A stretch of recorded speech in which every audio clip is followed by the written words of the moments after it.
So, yun. Walang power guys. Hapon na. Ang oras na ay 5:20. Ayan. Nandito pa ako. Kila nanay. So, ayan. Hindi ko muna maiwan si nanay guys kasi wala pa siyang kasama. Tsaka wala power. Ayan. Hindi ko alam kung anong oras magkaka-power. So, ayun. So, guys.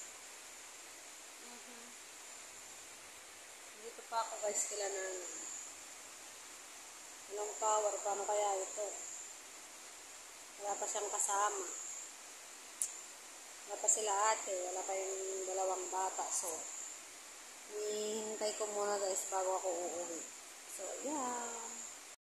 Guys, good morning. So, ito pala ang nangyari kagabi guys. Nung umuwi ako, ang lakas ng ulan. Binaha sila ate guys. Grabe. Ito yung mga sopa nila. Oh. Yung mga lamesa. Dinagay na nila dito guys. Pati sa loob ng banyo guys daw. Mapaw daw dyan. So, ayan.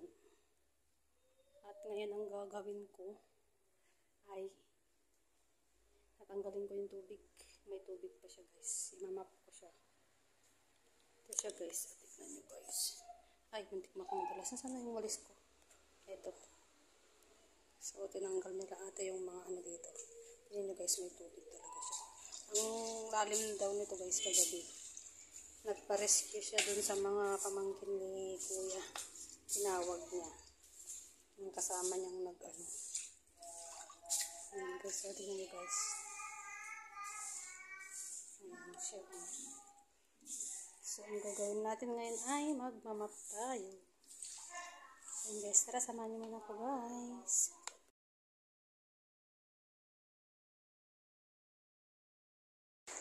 At so, ayan mga mare, naglilinis na pala ako dyan. So, binaha pala konti sila ate dyan guys. Kasi, yan, lakas ng ulan guys. Kasi, sobra talaga lakas ng ulan dito, tumitigil guys.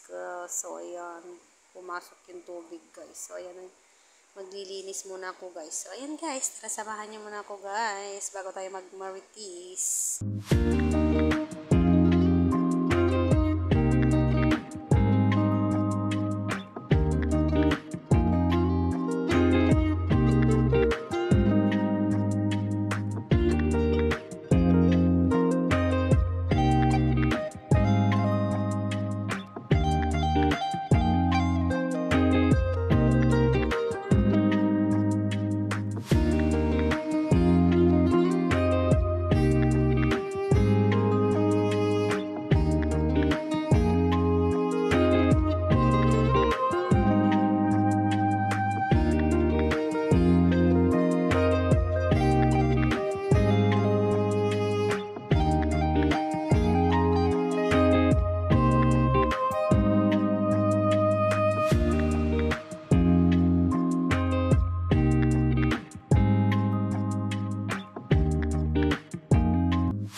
Pinapatuyo ko na lang siya.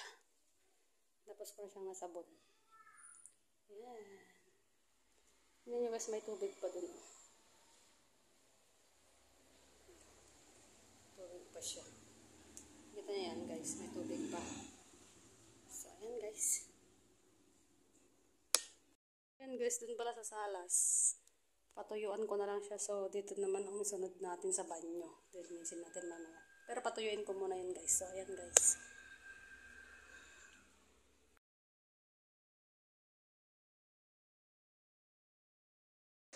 So, ayan guys. Natapos na pala akong mag-map dyan guys. So, ang ginagawa ko dyan guys ay pinapatuyo ko na lang siya guys. Kasi, basa. Baka madulas. Baka may